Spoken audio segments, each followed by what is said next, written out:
அதுதான் இப்ப பாஜக வந்து இப்ப அண்ணன் ஓபிஎஸ் அவர்களை கருவியாக பயன்படுத்தி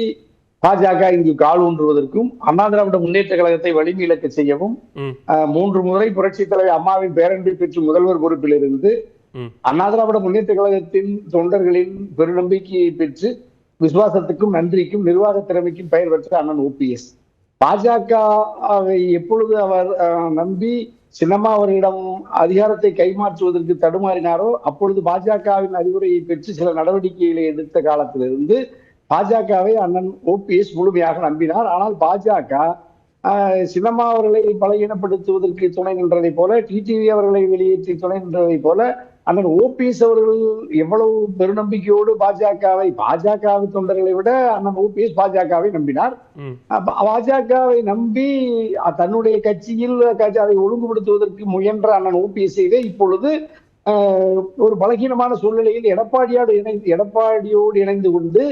இரட்டை தலைமை, துணை முதலமைச்சர், 11 சட்டமன்ற உறுப்பினர்கள், வலிமையாக மக்கள் திரட்சி இருந்த அண்ணன் ஓபிஎஸ் அவர்களை இப்பொழுது எடப்பாடி இணைக்க முடியாது, துரோகத்துக்கு இடமில்லைன்னு சொன்ன பிறகும் கூட அண்ணன் ஓபிஎஸ் இன்னும் பாஜகவை நம்பி இருக்கிறார். பாஜக அப்படி ஒரு நம்பகமாக தன்னை